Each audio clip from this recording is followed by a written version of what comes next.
Hello guys, welcome to all of you. आज के इस प्यारे वीडियो में हमारे YouTube channel Piyush Kumar PK में आप सभी का एक बार फिर से स्वागत है। आज के वीडियो में मैं आपको 2021-24 सेशन सेमेस्टर 4 के Indian history culture and diversity के सेट 1 में पूछे गए सभी 40 प्रश्नों को एक एक करके डिस्कस करने वाला हूं। तो और हुआ क्या था कि इस बार जो एग्जाम हुआ तो जितना भी क्वेश्चन पूछा था वो गेस्ट पेपर से मैच नहीं कर रहा था उतना, तो बहुत सारे बच्चों को दिक्कत हो गया था क्योंकि अधिकतर बच्चे जो है गेस्ट पेपर का क्वेश्चन जो है पढ़ करके जाते थे। लेकिन इस बार जो है गेस्ट पेपर का क्वेश्चन बहुत कम मैच किया, मतलब रिलेटेड था, सिलेबस के अंदर से आया था लेकिन गेस्ट पेपर से थोड़ा कम मैच किया था। तो चलिए वीडियो को बिना देरी किए हुए सारे पीवाईक्यू को एक एक करके डिस्कस करते हैं। तो क्वेश्चन नंबर 1 था कि इनमें से कौन झारखंड की कार्यालयी भाषा है, यानी कि which among is the official language of Jharkhand, यानी कि और उसका ऑप्शन दिया हुआ था कि कोंकणी, हिंदी, डोगरी और पंजाबी। तो इसका राइट आंसर हो जाएगा हिंदी। उसके बाद क्वेश्चन नंबर 2 था कि विच among the language that is widely spoken by the people residing Haryana, इनमें से कौन सी भाषा है जो कि हरियाणा के निवासियों के द्वारा मुख्य रूप से बोली जाती है। ऑप्शन दिया था हिंदी, पंजाबी, हरियाणवी या संस्कृत। तो इसका राइट आंसर हो जाएगा हरियाणवी, क्योंकि हरियाणा के निवासियों के द्वारा मुख्य रूप से कौन सा लैंग्वेज बोला जाता है, तो हरियाणवी। क्वेश्चन नंबर 3 था कि the famous hornbill festival is celebrated in which of the following state in India,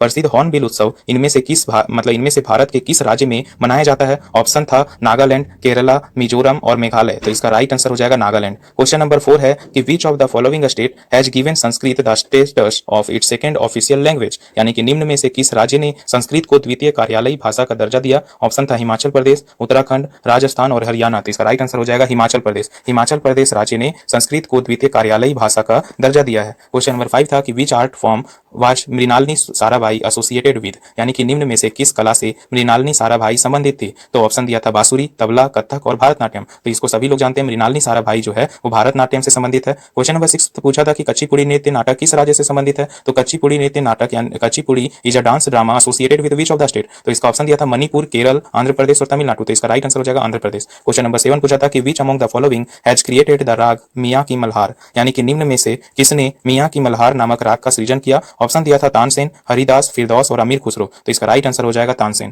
question number 8 है, क्वेश्चन नंबर 8 पूछा था कि 49th Khajuraho dance festival is organised in which among the state of India, मतलब कि 49वां खुजराहो नृत्य जो है वो महोत्सव 49वां खुजराहो नृत्य महोत्सव का आयोजन भारत के निम्न में से किस राज्य में हुआ। ऑप्शन दिया था बिहार, मध्य प्रदेश, गुजरात और उत्तर प्रदेश। तो इसका राइट आंसर हो जाएगा मध्य प्रदेश। क्वेश्चन नंबर 9 था कि अग्नि की उड़ान आत्मकथा है तो वो किसके बारे में है। तो इंदिरा गांधी, एपीजे अब्दुल कलाम या महात्मा गांधी या नरेंद्र मोदी। तो विंग्स ऑफ फायर जो है इसके ये जो है इज एन ऑटोबायोग्राफी ऑफ, मतलब कि किसके बारे में आत्मकथा अग्नि की उड़ान, विंग्स ऑफ फायर। तो ये हो जाएगा एपीजे अब्दुल कलाम जो कि मिसाइल मैन है भारत के।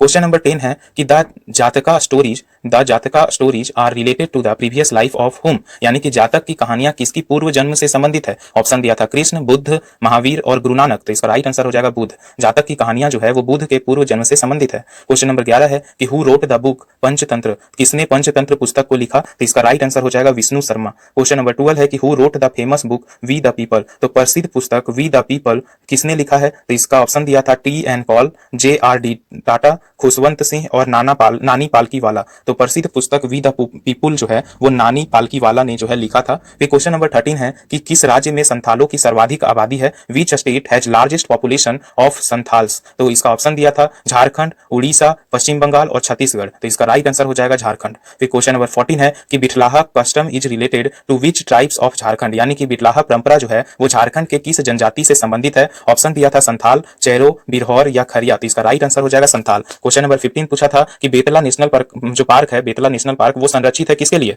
या Betla national park is reserve for हुम। तो इसका राइट आंसर हो जाएगा टाइगर, यानी कि चीता के लिए। तो बेतला नेशनल पार्क संरक्षित है टाइगर यानी चीता के लिए। क्वेश्चन नंबर 16 है कि भारतीय खनन संस्थान कहां स्थापित है। Where is the Indian institute of mines established. तो ऑप्शन दिया था धनबाद, बोकारो, झरिया और पतरातू। तो इसमें थोड़ा कंफ्यूजन है क्योंकि ऐसे तो ऑप्शन हमको ज्यादा धनबाद लग रहा है, लेकिन धनबाद के ही एक जगह झरिया में जो है कोयला का खनन सबसे ज्यादा होता है। तो इसमें थोड़ा कंफ्यूजन है कि धनबाद होगा कि झरिया, तो इसको एक बार आप फिर से अच्छे से गूगल में चेक कर ले। फिर क्वेश्चन नंबर 17 है कि रविंद्रनाथ टैगोर ने किस वर्ष साहित्य में नोबेल पुरस्कार जीता था। In which year Rabindranath Tagore won Nobel prize in literature. तो ऑप्शन दिया था 1911, 1912, 1913 या 1914, तो इसका राइट आंसर हो जाएगा 1913। क्वेश्चन नंबर 18 था कि who was the first recipient of Saraswati सम्मान, सरस्वती सम्मान जो है उसको पाने वाले पहले साहित्यकार कौन थे? तो ऑप्शन दिया हुआ था रमाकांत रथ, हरिवंश राय बच्चन, विजय तेंदुलकर, बालमणि अम्मा, तो इसका राइट आंसर हो जाएगा हरिवंश राय बच्चन। फिर क्वेश्चन नंबर 19 है कि सालार जंग संग्रहालय कहाँ स्थित है? तो सालार जंग संग्रहालय जो है वो कहाँ स्थित है? तो वेयर इज द सालार जंग म्यूजियम सिचुएटेड? तो इसका ऑप्शन दिया था चेन्नई, हैदराबाद, वाराणसी और दिल्ली, तो इसका राइट आंसर हो जाएगा हैदराबाद। क्वेश्चन नंबर 20 था कि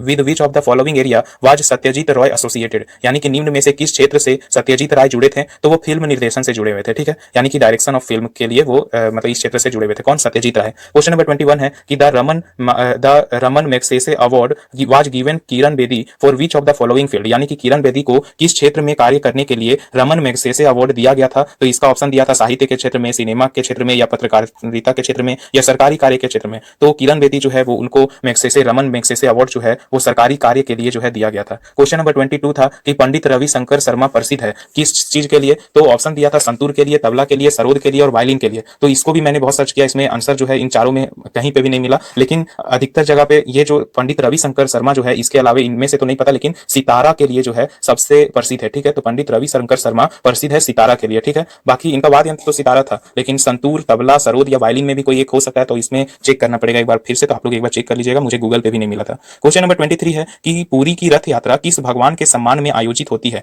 रथ Yatra at Puri is celebrated in honour of which god? तो ऑप्शन दिया था भगवान राम, भगवान जगन्नाथ, भगवान शिव या भगवान विष्णु, तो इसका राइट आंसर हो जाएगा भगवान जगन्नाथ। ऐसे भी ये सबको पता होगा क्योंकि रांची का जगन्नाथ मंदिर में अबर ही जगन्नाथ यात्रा हुआ था, उसके बाद उड़ीसा में भी मतलब जगन्नाथ मंदिर में जो है पूरा बहुत बड़ा जगन्नाथ यात्रा, मतलब उड़ीसा में जो पुरी है वहां पे भी बहुत बड़ा जगन्नाथ यात्रा होता है। तो अगर क्वेश्चन पूछ देगा कि पुरी की रथ यात्रा किस भगवान के सम्मान में आयोजित किया जाता है, तो भगवान जगन्नाथ। ऐसे भी हम लोग सुने होंगे जगन्नाथ पुरी, तो ये इसका राइट आंसर हो जाएगा जगन्नाथ, ठीक है। फिर क्वेश्चन नंबर 24 है कि नेशनल स्कूल ऑफ ड्रामा निम्न में से किस शहर में स्थित है? The national school of drama is situated in which of the following city? तो ऑप्शन दिया था नई दिल्ली, वाराणसी, इलाहाबाद या लखनऊ, तो इसका राइट आंसर हो जाएगा नई दिल्ली। क्वेश्चन नंबर 25 था कि केरल के राजा रवि वर्मा निम्न में से किस क्षेत्र से संबंधित थे? Raja Ravi Varma of Kerala was related to which one of the following area? Option दिया था नृत्य, संगीत, चित्रकारी या खेल, यानी कि डांस, म्यूजिक, पेंटिंग या स्पोर्ट्स, तो इसका राइट आंसर हो जाएगा पेंटिंग। तो केरल के राजा रवि वर्मा जो है वो चित्रकारी के क्षेत्र से संबंधित थे। क्वेश्चन नंबर 26 था कि who was the first foreigner to win the Bharat Ratna, यानी कि भारत रत्न पाने वाले प्रथम विदेशी कौन था? तो ऑप्शन दिया था mother Teresa, Nelson Mandela, Khan Abdul Ghaffar Khan या बिल क्लिंटन, तो इसका राइट आंसर हो जाएगा खान अब्दुल गफ्फार खान। तो भारत रत्न पाने वाले प्रथम विदेशी जो है वो खान अब्दुल गफ्फार खान थे। क्वेश्चन नंबर 27 है कि किस वर्ष दादा साहेब फाल्के ने फीचर फिल्म का निर्माण किया था, यानी कि in which year did Dada Saheb Phalke produce the first feature film? तो इसका राइट आंसर हो जाएगा 1913, 1913 ईस्वी में जो है दादा साहेब फाल्के ने मतलब फीचर फिल्म का निर्माण किया था, ठीक है। उसके बाद क्वेश्चन नंबर 28 है कि मलूटी मंदिर समूह में स्थित है, तो Maluti temple complex is situated, मतलब मलूटी मंदिर समूह जो है वो कहाँ स्थित है, यानी कि पंजाब, झारखंड, बंगाल या उड़ीसा, तो उसका राइट आंसर हो जाएगा झारखंड। तो Maluti temple complex is situated in Jharkhand. फिर क्वेश्चन नंबर 29 था कि हु रोट द अर्थशास्त्र, यानी कि अर्थशास्त्र को किसने लिखा? तो अर्थशास्त्र को जो है वो किसने लिखा? तो ऑप्शन दिया था रामदास, बाणभट्ट, विष्णुगुप्त या कालिदास। तो अर्थशास्त्र को जो है ना वो चाणक्य लिखा था, चाणक्य ने लिखा था, और चाणक्य का ही और नाम कौटिल्य भी है और उन्हीं का नाम विष्णुगुप्त भी है, तो इसका राइट आंसर हो जाएगा विष्णुगुप्त। तो अगर क्वेश्चन पूछेगा कि अर्थशास्त्र को किसने लिखा, तो इसका यहाँ राइट आंसर हो जाएगा विष्णुगुप्त, यानी कि चाणक्य या कौटिल्य ने, ठीक है। क्वेश्चन नंबर 30 है कि the national sentence of India सत्यमेव जयते इज टेकन फ्रॉम, यानी कि भारत का राष्ट्रीय वाक्य सत्यमेव जयते से जो है वो कहां से लिया गया था? तो इसका ऑप्शन दिया था ऋग्वेद, सामवेद, यजुर्वेद या मुंडक उपनिषद, तो इसका राइट आंसर हो जाएगा मुंडक उपनिषद। तो भारत का राष्ट्रीय वाक्य सत्यमेव जयते जो है वो मुंडक उपनिषद से लिया गया था। क्वेश्चन नंबर 31 है कि भारत का राष्ट्रीय पंचांग कब स्वीकृत किया गया? तो when was national calendar of India adopted? तो इसका राइट आंसर हो जाएगा 1957, तो शायद 22 फरवरी था, तो 22 फरवरी 1957 को जो है शायद भारत का राष्ट्रीय पंचांग जो है स्वीकृत किया गया था। तो इसका अगर क्वेश्चन पूछेगा कि भारत का राष्ट्रीय पंचांग कब स्वीकृत किया गया, तो 22 फरवरी तो मुझे कंफर्म नहीं याद है, लेकिन 1957 था, ठीक है। तो भारत का राष्ट्रीय पंचांग कब स्वीकृत किया गया? तो 1957 हो जाएगा। फिर क्वेश्चन नंबर 32 है कि what symbol represents the birth of Gautam Buddha, यानी कि गौतम बुद्ध के जन्म का कौन सा प्रतीक है? तो ऑप्शन दिया था लोटस, हाथी, घोड़ा या चक्र, तो इसका राइट आंसर हो जाएगा कमल, तो लोटस हो जाएगा, ठीक है, यानी कि कमल। देखो क्या हुआ था कि जो गौतम बुद्ध का अगर हम जन्म की बात करें तो उसका उनके जन्म का जो प्रतीक है वो कमल है, और अगर हम उनके त्याग की बात करें कि जब वो घर को मतलब त्याग किए थे तो उसका प्रतीक है अश्व यानी कि घोड़ा, और तीसरा अगर पूछेगा कि उनको जो ज्ञानोदय हुआ यानी कि ज्ञान की प्राप्ति हुआ तो उसका क्या है, मतलब क्या कहते हैं मतलब उसका जो है क्या प्रतीक है, तो उसका जो है बोधि वृक्ष जो है प्रतीक था। लेकिन यहाँ क्या पूछा है कि गौतम बुद्ध के जन्म का कौन सा प्रतीक है, तो कमल हो जाएगा। क्वेश्चन नंबर 33 था कि who sent Megasthenes to the court of Chandragupta Maurya, यानी कि मेगास्थनीज को चंद्रगुप्त मौर्य के दरबार में किसने भेजा था, तो ऑप्शन दिया था एंटियोकस, टोलेमी, मगस या सेक्युलस निकेटर। तो इसका राइट आंसर हो जाएगा सेक्युलस निकेटर। मेगास्थनीज को चंद्रगुप्त मौर्य के दरबार में सेक्युलस निकेटर ने भेजा था। क्वेश्चन नंबर 34 है कि where did the Buddha delivered his first sermon, यानी कि बुद्ध ने अपना पहला उपदेश कहां दिया था, तो ऑप्शन था सरनाथ, गया, लुम्बिनी और कुशीनगर। तो इसका राइट आंसर हो जाएगा सारनाथ, क्योंकि बुद्ध ने जो अपना पहला उपदेश दिया था वो सारनाथ में दिया था, और उनकी अगर मृत्यु की बात करें कि उनकी मृत्यु कहां हुई थी, तो कुशीनगर हो जाएगा। ठीक है। क्वेश्चन नंबर 35 पूछा था कि in which place Queen Victoria took the title of emperor of India, मतलब कि महारानी विक्टोरिया को किस स्थान पर भारत की साम्राज्ञी का उपाधि दी गई। महारानी विक्टोरिया को किस स्थान पर भारत की सामग्री क्या कहते हैं, तो साम्राज्ञी।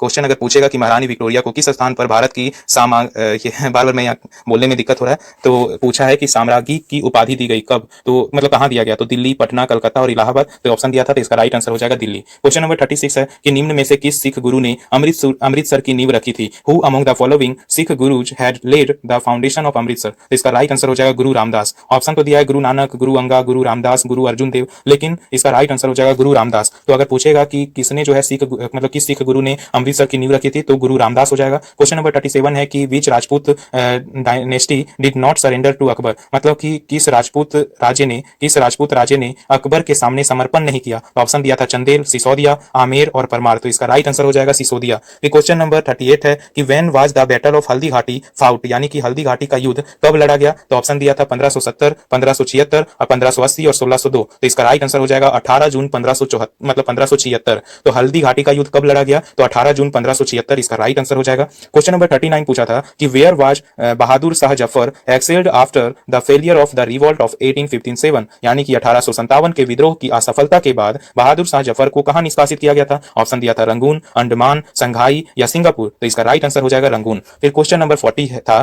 कि और ये लास्ट क्वेश्चन था कि what were the symbol of the revolt of 1857, यानी कि 1857 के विद्रोह का प्रतीक क्या था। ऑप्शन दिया था कमल और चपाती, तलवार, कलम या किताब। तो इसका राइट आंसर हो जाएगा कमल और चपाती, मतलब कि कमल और रोटी। तो 1857 के विद्रोह का प्रतीक था कमल और चपाती। तो मैंने पूरे 40 question previous year question semester 3 का जो Indian history culture and diversity का पूछा था, सॉरी सेमेस्टर 3 में गलती से बोल दिया, ये सेमेस्टर 4 का है। तो 2021-24 सेशन का सेमेस्टर 4 का Indian history culture and diversity का सेट 1 का क्वेश्चन था, जितना भी 40 क्वेश्चन उसको मैंने पूरा करवा दिया। ठीक है, thank you all of you.